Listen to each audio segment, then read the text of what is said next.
नमस्कार दोस्तों, स्वागत है आपका डेली करंट अफेयर्स में। दोस्तों, आज की वीडियो है 13 नवंबर 2023 के महत्वपूर्ण करंट अफेयर की। चलिए दोस्तों, आज की वीडियो शुरू करते हैं। आज की वीडियो का क्वेश्चन नंबर 1 है, भारतीय वायुसेना के S-400 air defence missile system को किस नाम से जाना जाएगा? तो जो भारतीय वायुसेना का जो S-4 air defence missile system है, इसे जाना जाएगा सुदर्शन नाम से। तो बी ऑप्शन इसका सही जवाब है। तो सुदर्शन नाम से जाना जाएगा भारतीय वायुसेना के S-4 air defence missile system को। डिटेल जान लेते हैं। तो भारतीय वायुसेना का जो S-4 air defence missile system है, इसे सुदर्शन चक्र के नाम पर सुदर्शन नाम दिया गया है। तो सुदर्शन नाम किस पर दिया गया है? सुदर्शन चक्र के नाम से दिया गया है सुदर्शन नाम को। क्वेश्चन नंबर 2 है, विश्व की पहली चिकनगुनिया वैक्सीन को किसके द्वारा मंजूरी दी गई है? तो विश्व की जो पहली चिकनगुनिया वैक्सीन है, तो इसे अमेरिका के द्वारा इसे मंजूरी दी गई है। विश्व की पहली चिकनगुनिया वैक्सीन। तो दुनिया की जो पहली चिकनगुनिया वैक्सीन है, इसे अमेरिका के खाद्य और औषधि प्रशासन ने मंजूरी दे दी है और इस टीके को एक्सचिक नाम दिया गया है। एक्सचिक नाम दिया गया है, जो ये दुनिया की पहली चिकनगुनिया वैक्सीन है। और इस टीके को फ्रांसीसी बायोटेक कंपनी वेलनेवा द्वारा तैयार किया गया है। तो फ्रांसीसी बायोटेक कंपनी है वेलनेवा द्वारा, जिसे एक्सचिक नाम के टीके को बनाया गया है और ये टीका है चिकनगुनिया वैक्सीन है ये। क्वेश्चन नंबर 3 है, हाल ही में ग्लोबल ट्यूबरक्लोसिस रिपोर्ट 2023 किस संस्था द्वारा जारी की गई है? तो जो ग्लोबल ट्यूबरक्लोसिस रिपोर्ट 2023 है, ग्लोबल ट्यूबरक्लोसिस रिपोर्ट 2023 जो है, ये किस संस्था द्वारा जारी की गई? तो ये विश्व स्वास्थ्य संगठन तो विश्व स्वास्थ्य संगठन डब्ल्यूएचओ द्वारा जारी की गई है ग्लोबल ट्यूबरक्लोसिस रिपोर्ट 2023।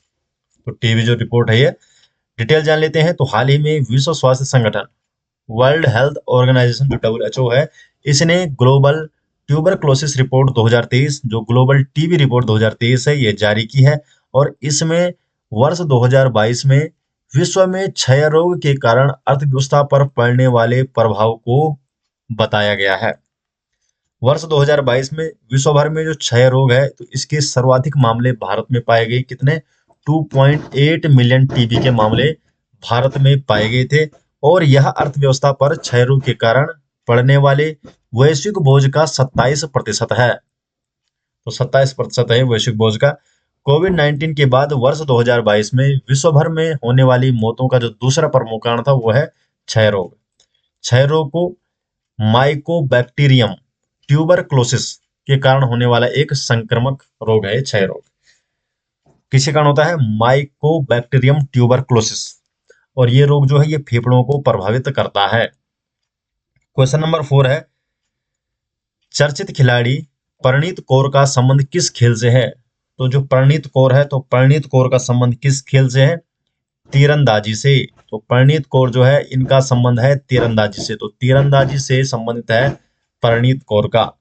इनके बारे में जान लेते हैं। तो देखिए, बैंकॉक में हो रहे जो एशियाई तीरंदाजी चैंपियनशिप 2023 है, इसमें परनीत कौर जो है, इन्होंने ज्योति सुरेखा वेनम को हराकर महिलाओं की कंपाउंड तीरंदाजी स्पर्धा में क्या जीता है?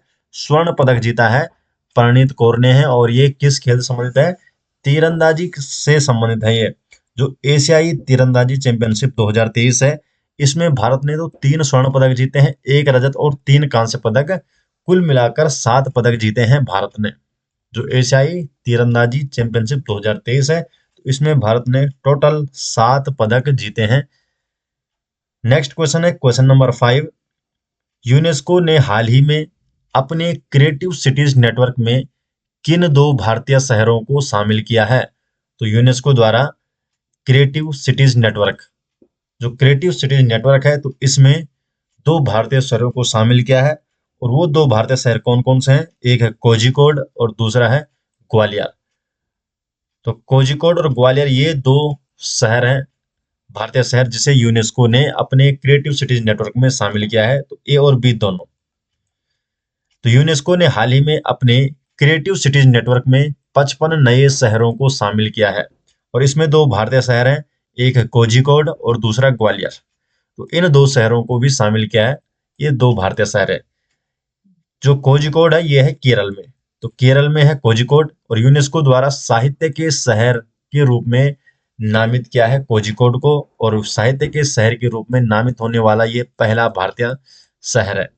और जो ग्वालियर है यह है मध्य प्रदेश में आता है, और यूनेस्को द्वारा इसे संगीत के शहर के रूप में नामित किया गया है।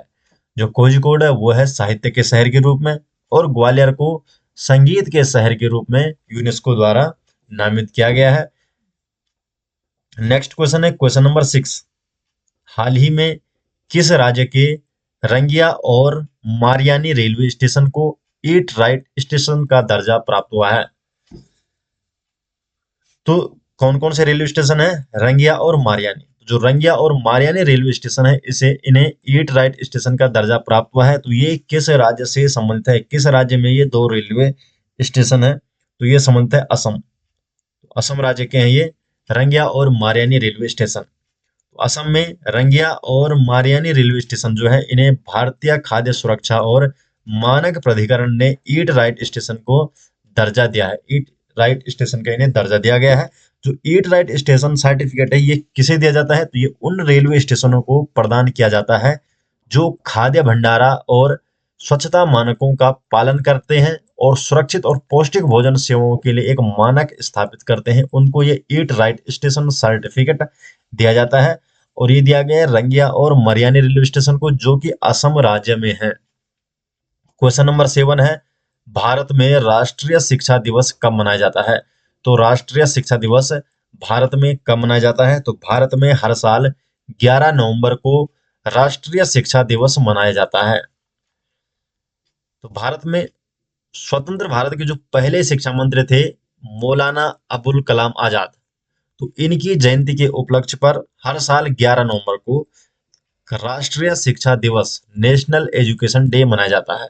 तो 11 नवंबर को हर साल क्या मनाया जाता है? राष्ट्रीय शिक्षा दिवस। किनकी जयंती पर? भारत के पहले शिक्षा मंत्री मौलाना अबुल कलाम आजाद की जयंती पर। जो मानव संसाधन विकास मंत्रालय है इनके द्वारा 11 सितंबर 2008 को इस दिवस की घोषणा की गई थी, और मौलाना अबुल कलाम आजाद को मरणोपरांत 1992 में देश के सर्वोच्च नागरिक सम्मान भारत रत्न से सम्मानित किया गया था। जो राष्ट्रीय शिक्षा दिवस 2023 है इसका विषय रखा गया है नवाचार को अपनाना। तो नवाचार को अपनाना रखा गया है राष्ट्रीय शिक्षा दिवस 2023 का विषय। क्वेश्चन नंबर 8 है, दुनिया के पहले एआई रोबोट सीईओ का नाम क्या है? तो दुनिया का जो पहला एआई रोबोट सीईओ है इसका नाम क्या है? तो इसका नाम है मिका। तो ये दुनिया के पहले एआई रोबोट सीईओ हैं जिनका नाम मिका रखा गया है। तो पोलिश संचालित कंपनी हैंसन रोबोटिक्स और डिक्टाडोर, इन्होंने मिका नामक दुनिया के पहले ह्यूमनॉइड रोबोट को सीईओ नियुक्त किया है, और इसका उद्देश्य है आर्टिफिशियल इंटेलिजेंस और मशीन लर्निंग को बढ़ावा देना। इस रोबोट को निर्माता कौन है? Hanson Robotics. और जो हैंसन रोबोटिक्स है इसने इससे पहले 2016 में जो प्रसिद्ध ह्यूमनॉइड सोफिया जो रोबोट था इसे भी बनाया था। क्वेश्चन नंबर 9 है, 2023 में शांति और विकास के लिए विश्व विज्ञान दिवस का विषय क्या है? तो 2023 में शांति और विकास के लिए जो विश्व विज्ञान दिवस है, तो विश्व विज्ञान दिवस का जो विषय है 2023 के लिए वो क्या रखा गया है? तो वो रखा गया है विज्ञान में विश्वास बनाना। तो विज्ञान में विश्वास बनाना ये विषय रखा गया है शांति, और जो ये विश्व विज्ञान दिवस है इसका विषय रखा गया है विज्ञान में विश्वास बनाना। डिटेल जानते हैं।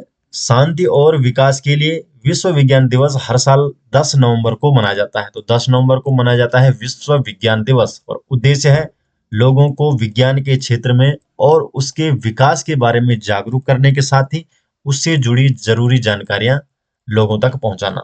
और 2023 में शांति और विकास के लिए जो विश्व विज्ञान दिवस है इसका विषय रखा गया है विज्ञान में विश्वास बनाना। तो दोस्तों ये हो गए आज 13 नवंबर 2023 के महत्वपूर्ण करंट अफेयर। ये सभी नोट्स आपको मिल जाएंगे हमारी वेबसाइट में, जिसका लिंक आपको डिस्क्रिप्शन में देखने को मिल जाएगा। तो मिलते हैं दोस्तों नेक्स्ट वीडियो के साथ, तब तक के लिए आपका बहुत बहुत धन्यवाद।